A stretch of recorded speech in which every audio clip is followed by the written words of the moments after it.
अनादि काल से हमारे ग्रंथ, पुराण, महाकाव्य आदि कैसे सुरक्षित हैं? क्योंकि जब जब युग बदलता है तो सारी चीज़ें अस्त व्यस्त हो जाती हैं, तब ये सब कहाँ सुरक्षित रहती हैं। शास्त्रों की सुरक्षा का कार्य भगवान के जिम्मे होता है। इसलिए भगवान क्या नहीं कर सकते।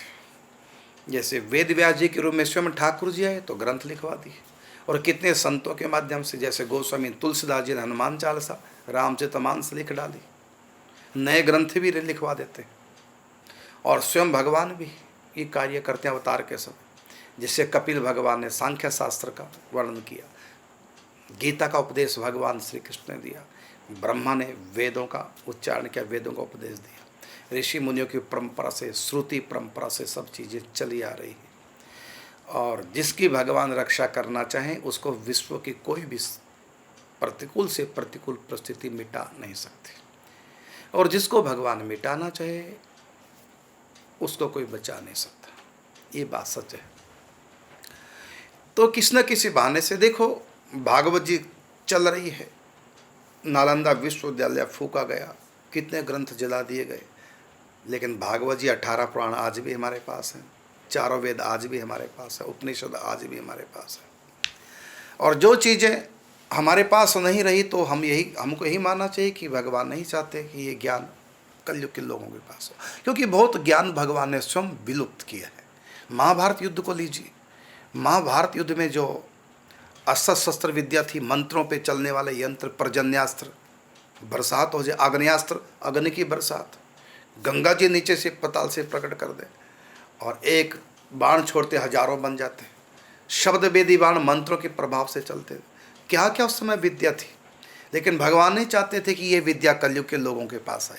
इसे द्वापर युग के अंत में, कलयुग के शुरुआत में महाभारत युद्ध किया, और उस महाभारत युद्ध में उन लोगों को इकट्ठा कर दिया जो जो ये विद्या जानते थे कि आगे ना चली जाए विद्या कलयुग में, नहीं तो महाभयानक कांड ये कलयुग के लोग कर देंगे।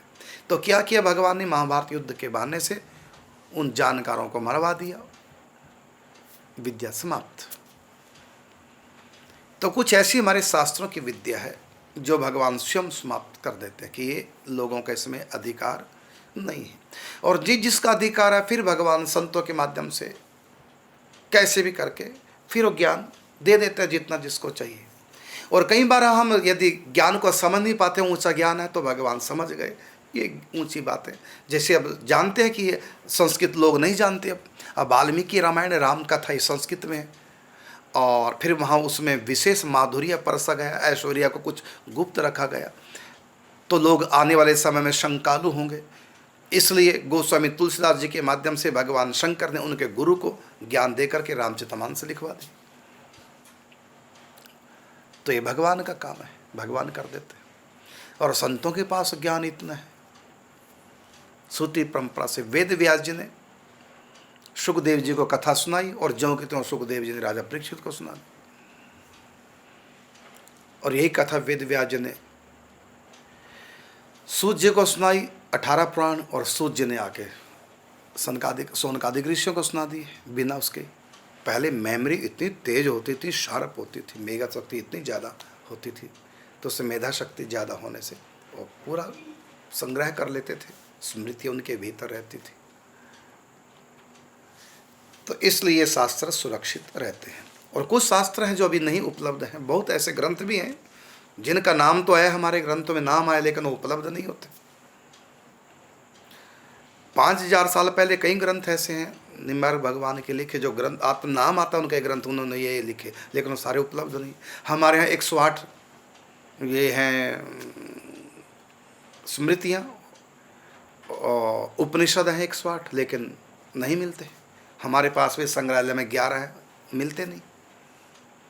तो कुछ ऐसा भी ज्ञान है जो भगवान ने विलुप्त कर दिया कि लोग इसके अधिकारी नहीं। तो कलयुग है, मानसिकता लोगों की बदल रही है, शैली बदल रही है, सहन शक्ति बदल रही है, विचार बदल रहे हैं। तो समय समय पर फिर छूट भी देते रहते हैं। जैसे सतयुग में लोगों के लिए कहा ध्यान किए बिना मैं मिलने वाले, तपस्या करो, ध्यान करो। अब कलयुग में कहाँ तप, कहाँ ध्यान। फिर थोड़ा छूट दे दी कि त्रेता युग आया, लोग बदले, प्रकृति बदली, चीज़ें बदली, समय बदला, तो फिर भगवान को पाने का साधन भी बदल गया। क्या? अब त्रेता युग में यज्ञ हवन करो तब मैं मिलूँगा। उसके बाद द्वापर युग आया, फिर कुछ बदलाव हुआ, कुछ पतन की तरफ लोग व्यक्ति गए, फिर थोड़ा और छूट कर देगी द्वापर युग में, श्री विग्रह की सेवा पूजा अर्चना करो, चाहे वाचिक और चाहे मानसिक चाहे प्रत्यक्ष। उसके बाद फिर कलयुग आया, फिर नियम कायदे भगवान ने बदले, फिर कलयुग केवल नाम आधारा, नाम जप कीर्तन करो, ये भी हुआ। तो ये शास्त्र बदलते भी रहते हैं, नए भी रचे जाते हैं और पुराने बंद भी कर देते हैं भगवान। ये व्यवस्था भगवान के हाथ में, हमारे आपके हाथ में नहीं। हाँ, संतों के माध्यम से ठाकुर जी व्यवस्था करते रहते हैं, तो ये संत ही इनको सुरक्षित रखते हैं जो आगे जाना। जैसे महाभारत में जो विद्या आगे जानी थी उनको बचा लिया, और जिस विद्या को आगे रोकना था उन ज्ञाताओं को मरवा दिया सबको। और जैसे एकलव्य का अंगूठा ले लिया, नहीं ये विद्या आगे जानी चाहिए। तो ये है, अर्जुन को विद्या सिखाई, लेकिन अर्जुन को मना कर दिया आगे शिष्य नहीं बनाओगे, क्योंकि आगे कलयुग आ रहा है। तो अर्जुन ने किसी को शिष्य नहीं बनाया, नहीं तो अर्जुन इतने बड़े धनुर्धर थे और जीत गए थे युद्ध, उसके बाद खोल लेते कि ये गुरुकुल सिखाते ना क्षत्रियों को, नहीं सिखाया। क्यों? उनको आज्ञा थी गुरु की, आगे विद्या नहीं जानी चाहिए, कलयुग आएगा आगे। एकलव्य गुरु के सानिध्य में नहीं था, उनका अंगूठा छीन लिया गया, लो जी सिखा नहीं पाओगे, आगे नहीं बढ़ पाओगे। तो ऐसे ही करते हैं, कईयों को भगवान ने मरवा दिया, विद्या को जानकार थे।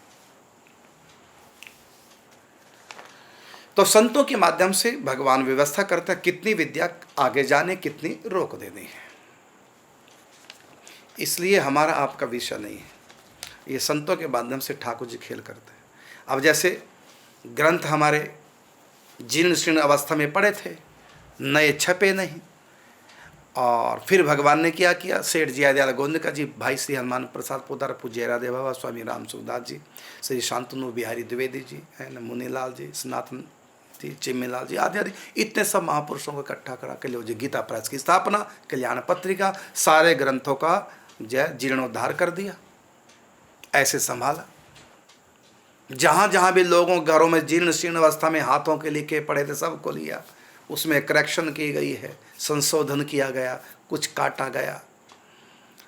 और ये जानकारी किसने दी है? तो देव ऋषि नारद जी आते थे भाई श्री हनुमान प्रसाद पोद्दार जी के पास, सनकादिक ऋषि आते थे, और कितने देवता आते थे, भगवत कितने अवतार आए, कभी दुर्गा जी प्रकट होती, कभी माते श्री काली। जब दुर्गा अंक लिखा तो उनके सामने भगवती काली प्रकट हो गई। जब शिव अंक लिखा गया शिव साधना का, तो उस समय भगवान शंकर जी उनके सामने प्रकट हो गए। तो नारद जी गाइड करते थे, और कहीं भी कोई कमी रह जाए तो कई बार स्वयं श्री कृष्ण आकर के गाइड करते थे भाई श्री हनुमान प्रसाद पोद्दार को। और फिर गीता प्रेस में किताबें धड़ाधड़ छपने लगी और घर घर में पहुंच गई। पूरे भारतवर्ष को मिटा दिया जाए ना, धरती भी न रहे, सब खत्म हो जाए, तब भी सनातन धर्म खत्म नहीं होता। क्यों? गीता प्रेस की हिंदुओं की किताबें पूरे विश्व में जा चुकी हैं। अब उस समय नालंदा में थे, इकट्ठी थे, फूका कुछ बच गई, और अब जरा करो कैसे समाप्त करोगे। उस समय तो एक ही जगह थी ना, अब तो पूरे भारत में नहीं, पूरे विश्व में जहाँ जहाँ भी हिंदू हैं सब जगह गीता प्रेस की किताबें पहुँच गई। लो जी खत्म करो इन ग्रंथों को, नहीं कर सकते।